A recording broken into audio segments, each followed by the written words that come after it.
La fotografia ci aiuta a capire anche cosa fare in questo contesto che è diverso da quello di un anno fa, ma soprattutto di 2 anni fa da un punto di vista generale.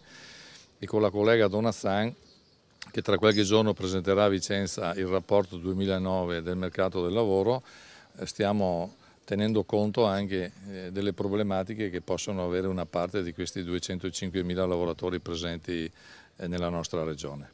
Ecco, tra questi chi non lavora? La percentuale ha detto prima, sì, non tutti hanno un'occupazione, no? Ci risulta che circa un 10% di questi 205.000 sono in mobilità, quindi abbiamo l'obbligo, la responsabilità prima di favorire nuovi ingressi e nuove quote che non siano giustificate, prima di reinserire nel mondo del lavoro questi cittadini che sono già qua, che parlano l'italiano, hanno i figli che sono nati qua, hanno già avuto modo di integrarsi e di convivere bene con la nostra comunità. Qual è il loro atteggiamento verso la regione? Vogliono andarsene, vista la crisi, o vogliono rimanere? Dipende dalle etnie. Abbiamo delle etnie con le quali abbiamo un ottimo rapporto che tenderebbero, se ci sono le condizioni, a rientrare nel paese di origine.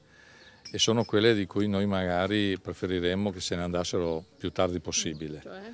Tipo i senegalesi, tipo i ghanesi, sono delle etnie che collaborano molto anche dal punto di vista degli scambi commerciali. Insomma, abbiamo altre etnie invece che in particolare in qualche caso ci creano maggiormente dei problemi che invece difficilmente sono interessate a rientrare volontariamente. L'Unione Europea sta stimolando questi ingressi volontari, favorendo anche economicamente il loro rientro, purché insedino delle attività professionali o lavorative, questo anche nella filosofia di aiutare questi paesi in loco, che è una scelta che noi chiedevamo ancora da tanto tempo, come chiediamo da anni che l'Europa stabilisca delle regole comuni valide per tutti i paesi che ne fanno parte.